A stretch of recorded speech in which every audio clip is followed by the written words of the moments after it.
Hey everyone, so I'm making a chess video here, why not? On the French Advanced variation. Yeah, the French Advanced is super cool because it's like played at beginner level, but also at the top level. I mean, maybe if you're like a grandmaster, you don't, as white, jump into the French Advanced variation because it sort of worked out for black. The defensive resources are like well studied, and maybe you don't have winning chances enough. But like if you're at club level, you're gonna see this all the time. All right, so pawn to king four, pawn to king three is the French defense. What's the idea? It looks a little bit passive, and you block in your light square bishop. But after you charge in the center with pawn to queen four, he launches forward with his pawn to queen four also. And now black's revealed the idea. He supported this pawn with the other pawn, so that if you exchange, both light square bishops are free and you end up with a very symmetrical, even kind of position. White here has some options, right? You could play the classical version, knight to queen bishop 3. Could get pinned by the bishop here, to bishop 5. You could do the Tarrasch, knight to queen 2, which is super interesting. And maybe I'll jump into that a little bit at the end of the video. But the exchange, right? That ends up pretty even. Let's do the advanced variation, right? After you advance the pawn, the move that's like universally played is pawn to c5. I kind of toggle in between the old notation, pawn to king 4 and pawn to e4. Excuse me if I do that, And then you show up the pawn and he brings out, let's say, his knight or his queen. Let's jump out with the knight. And something interesting here happens, right, is white has moved this king pawn twice, gotten a space advantage in the center of the board, but black is the first person to bring out a piece. And so it's actually a pretty even kind of position. Something similar happens in the Scotch, I think, where white brings out his knight, moves it twice, and then black starts getting a little bit of initiative attacking that knight. Here, black has a target in the center of the board. So you bring out your knight, and a super common move here is for his queen to come out. He has 3 attackers in the center of the board. For now, you're fine. You have 3 defenders. But things can get dicey pretty fast. Let's say if you brought your bishop out to queen 3, he'd be a little too greedy if he started taking too early, because then you have an exposed check, and you win the queen and the game. So the back button doesn't work on my computer. I put the wrong chess analysis engine, obviously.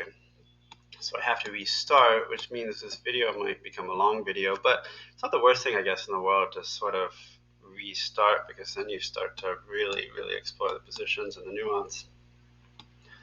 That's what I'm going to say anyway. You bring out your knight, he brings out his queen.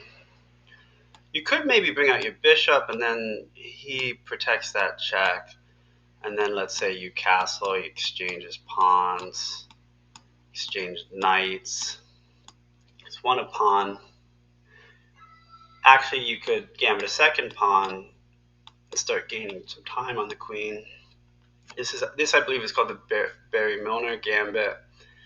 Has pretty good chances for both sides, actually, and will end up in a super sharp line. Not really the subject of this video. Let's jump back into it. Also, he launches out the advanced variation. Bring his queen out first. It's not always the same, but it's often the same. And white could also actually bring out his bishop here, and then after a move like that, bring his bishop back to preserve the contact between the queen and the center pawn. I don't love this, though, because I think black could just charge out with his knight and attack your bishop.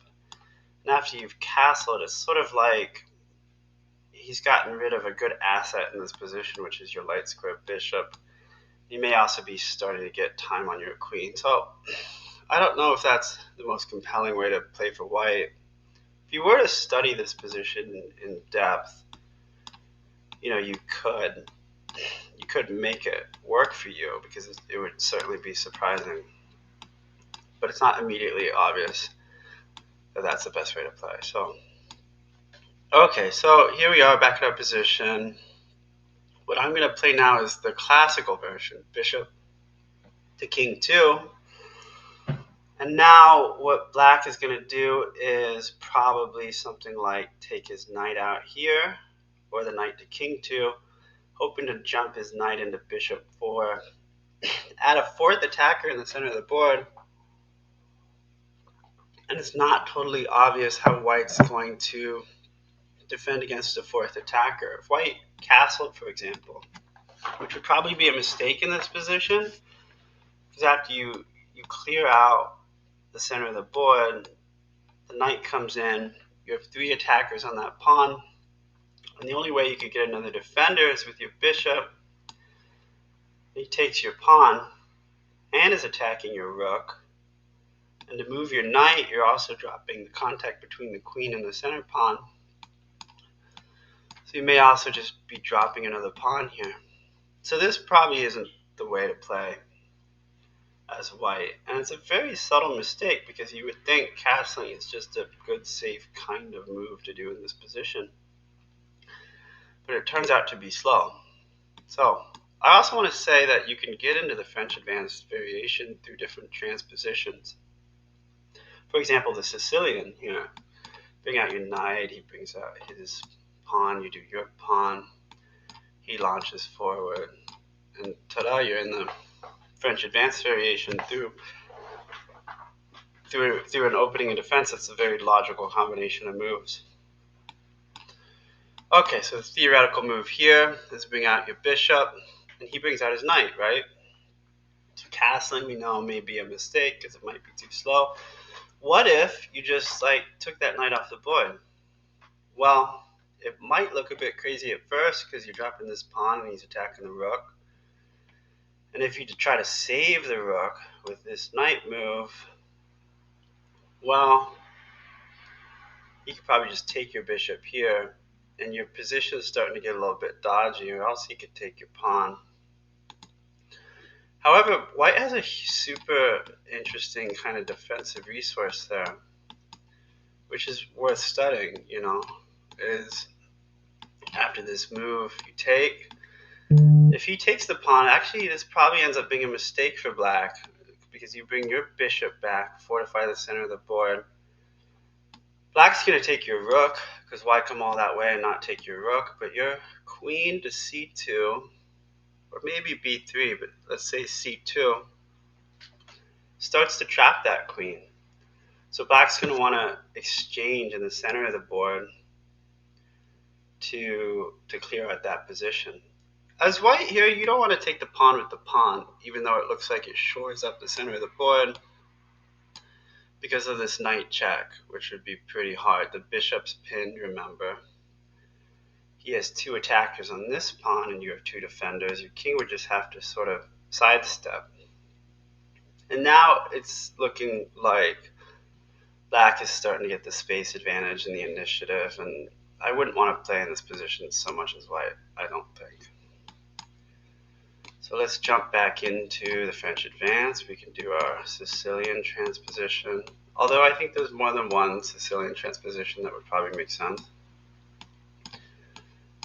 You clear off that knight in the board, he gets greedy, takes your pawn, and our aim is to make him pay for doing that. You start to trap his queen, he clears out the center of the board.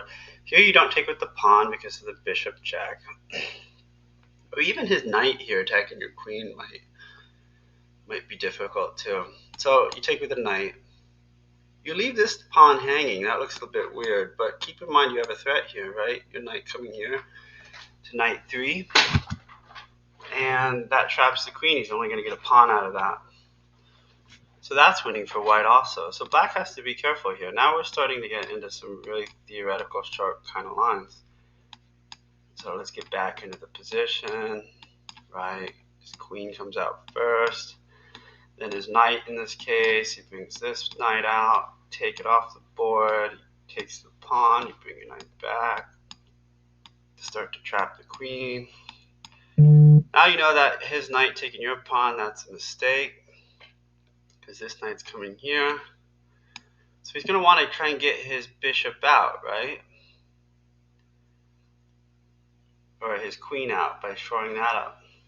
This, I think, is a mistake to bring out the bishop so early because of your knight to b5, attacking that bishop twice, or attacking that bishop once, which is enough, but also threatening the move here. So he might slide over and just loses the bishop. Yeah, that's not a good move for black. So, going back into it again. I know it's a little tedious, but hopefully this will be committed to memory at the end, right? Go back in, he takes, you take him off, bring it back. He's hungry for the rook. You start to trap the queen. He knows not to take your pawn. He also knows not to bring the bishop out because your knight can jump here. So this knight is a threat in a couple ways. So he's going to take your knight off the board. And you recapture with the bishop, and the bishop's pointing at the queen. Now he can bring his bishop out. See how the move order is really subtle and really important here?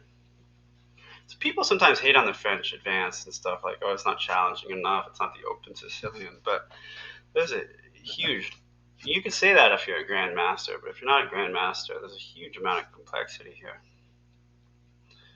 So here in this position, what I may do is first send the bishop away, and if he blocks with his bishop, you could bring the king into the center of the board, which I think would also be a subtle mistake because of these angles. You could castle his white, and when he does this, to try and free his queen, you could give him a check and take his bishop. Now white's clearly better. Let's see what else happens here. We get back into the French defense. French advanced, charges forward with his knight and the queen. Brings his knight out here, you take it off the board, he takes his pawn, you bring the knight back. That's the move to remember, a key move. You start to trap that. Okay, now what's happening? He takes your knight off the board, you take his bishop off the board, and if he brings that down, you can check. This time, instead of blocking the check with his king, he could slide his king over. That may make more sense, because then after your castle here, but there's a very interesting, very cool move here. I mean, the queen here works because that attacks the bishop twice and also starts to get some threatening positions with the queen. But this may be more to the point as you bring your bishop in between. And that wins the bishop for sure, because if the king runs away, you can take with the knight, and after the queen takes your queen, you take his queen back with your knight. If he just takes your bishop off the board, you win his queen entirely. Let me explore one more line here in that particular variation, which is that when his queen comes out, your bishop, and you take him off the board, brings back, and you bring your bishop, takes your rook. I did that a little bit out of order, but I think it would work that way too. Right, so I'm getting a little sloppy. Here you could bring his bishop, and you could castle first. That may be a mistake to castle first, because now this bishop move is no longer possible, if you notice, because his queen would just take your bishop. So in this case, you would have to maybe take his bishop. You could do a queen trade, just get his knight back. So that's a subtle kind of mistake also. I didn't even think about that until I just played sloppy and saw a slight change. So there's a lot of complexity here. Let me do one more. I think I'm missing perhaps the best move for black as a really clever resource. When you bring the knight out and he brings the queen, and you do bishop to king 2. He brings his knight, and you take that knight off the board. And he takes, and you bring your bishop back. He takes your rook, and you trap his queen. Here, he could bring his bishop to queen too. That, I think, is a good move, because if you bring the knight out to attack the queen, his knight can also attack your queen. If you take him, he takes you, and you take him back. White then has some shattered pawns, and black has some real playing chances. If you just take the knight, which is the more obvious move, his queen gets out. And then let's say you castle, he starts to get some time. So that may be a very good defensive resource for black in that position also.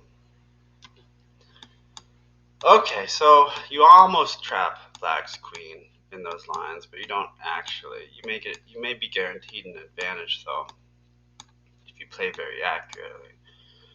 Here, classical move, bishop to king 2. The knight comes to the side of the board. You can take it off.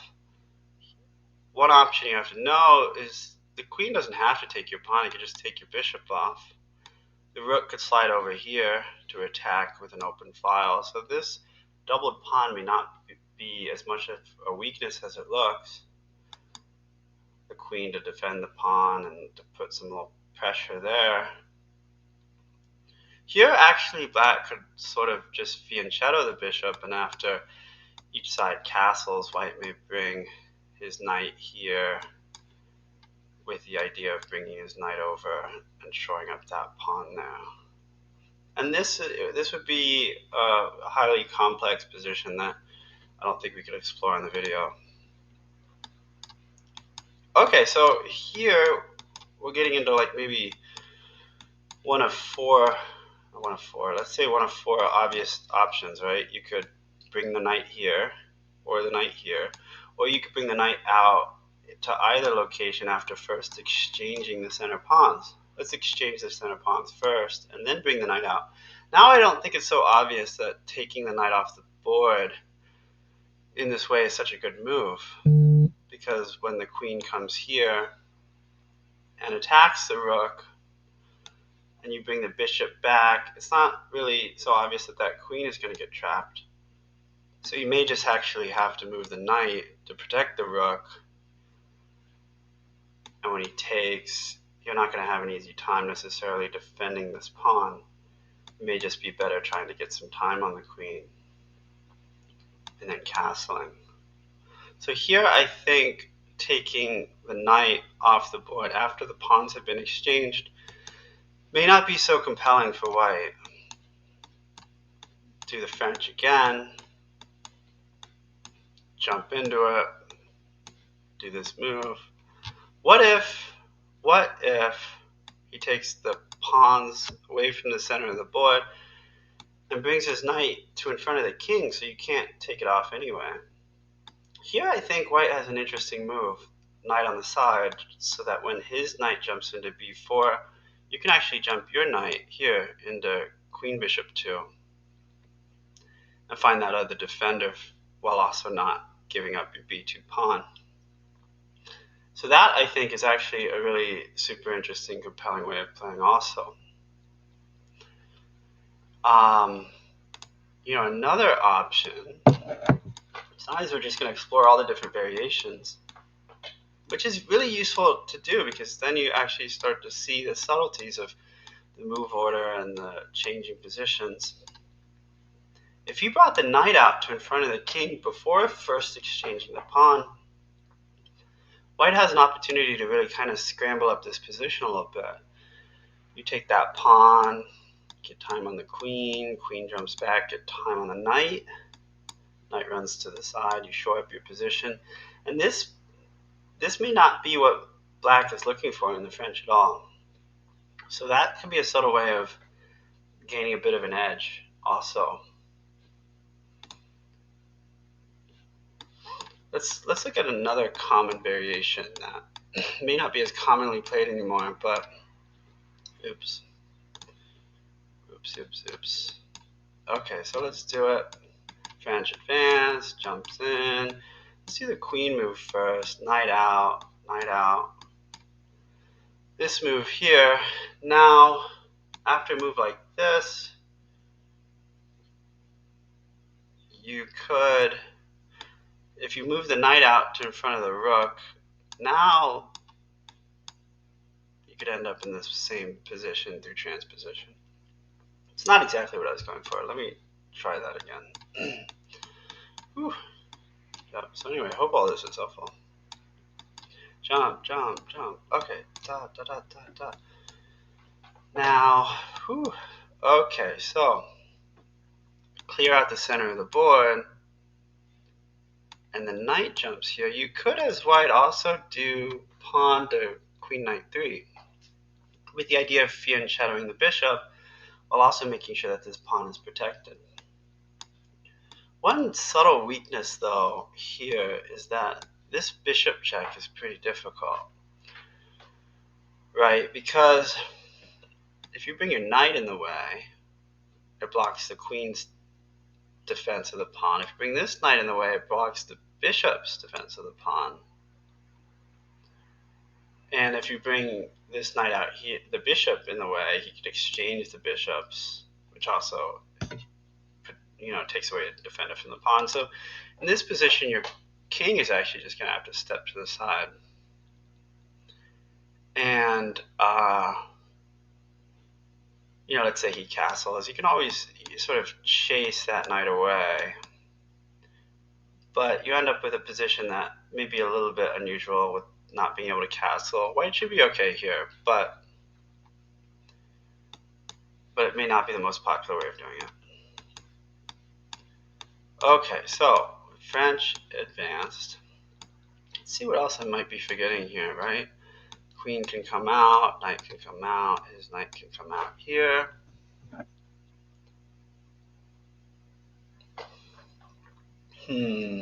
What else? What else is interesting? Yeah, I think if you did this, for example, and just decided to take off the pawn, that would probably be a mistake because there's too much pressure on that position, and I don't think white has enough compensation in terms of an attack for that. And let me go through one more line, and this would probably be the most sort of, like if you played with a high-level chess engine, you may end up in this position more often than not, right? So theoretical position, let's say he takes away at the start of the board. Here you can actually, surprisingly, you can put your knight, not just here to reroute it to c2 to defend the pawn, you could also put knight on bishop 3, so that when his knight jumps out and he has 3 attackers, you can actually lunge out and attack the queen. His queen steps aside, puts you in check, bishop, and now this is subtle, but you can bring your bishop to c3. And that, I think, is probably not an easy move to find. You found a defender in kind of an unusual way. But it works, right? If he attacks your knight, you attack his bishop. He might do best exchanging. You have a lot of pressure on that pawn. You might just clear it away. He has 3 attackers here on this pawn. You only have 2 defenders, and he's also attacking this one. So it looks like black has an advantage, but this bishop to b5 move is a good resource. You end up eliminating that, and you can move the queen to shore up your position. And that, I think, is fairly equal in terms of chances. Let me just kind of get into one more thing before I log off, because I'm starting to run out of ideas here. So French advanced, right? You can also, let's say, bring the queen out, bring the knight out, and he can bring his bishop out instead of the knight. So when your bishop goes to king 2, he could exchange these pawns and bring his bishop out again to b5. Moving the bishop twice, he castle, he moves his bishop 3 times. But he's traded his bad bishop for your good bishop. There's something to be said for that. He could slide his queen to the side, he could exchange off. You get a pretty even position here. And that's an interesting way to play as black, is to not even move the knight at all and just bring out the bishops. That may be surprising for white.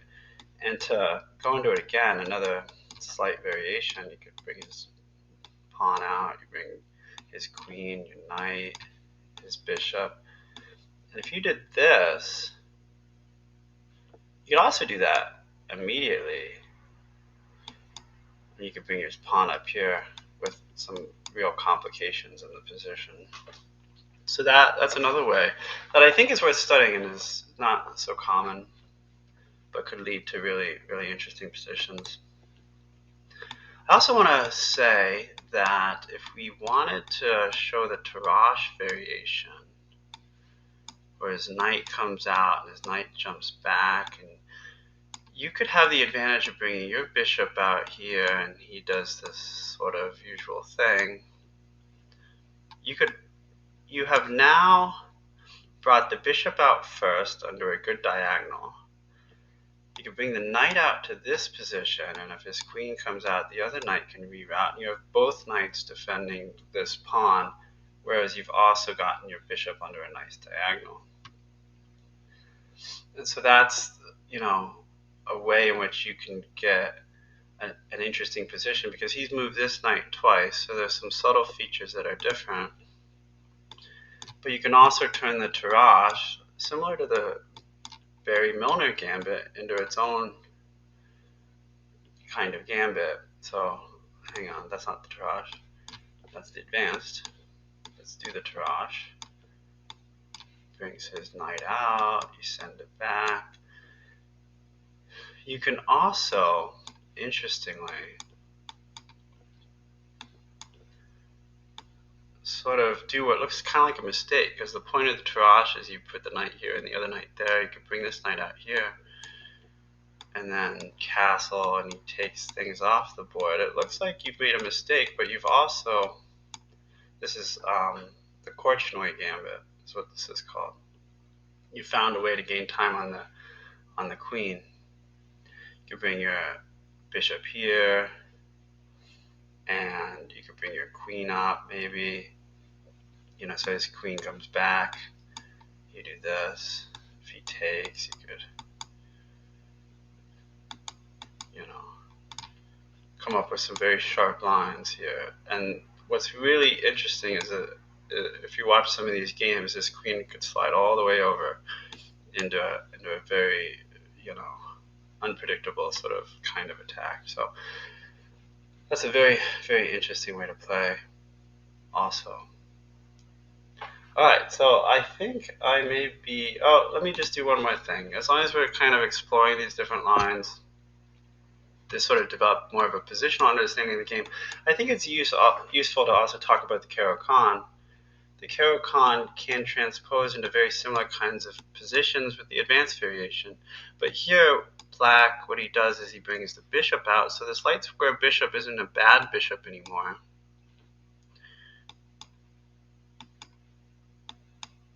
So you see how this position can end up very French-like. He spent 2 tempo on bringing the c-pawn forward, but he's been able to get his bishop out. So white could still castle. And I'm not saying that this is the best way to play it, but I'm just doing it so that you can see the similarities in the position and start to see some of the subtle differences. Right, so you end up with a similar position where the features are different because this bishop is out. And this position that I've just put on the board is better for Black in ways that I think would require a different video. Alright, so that is my video on the chess French advanced variation. Hope it was informative. Maybe I'll do more. Bye.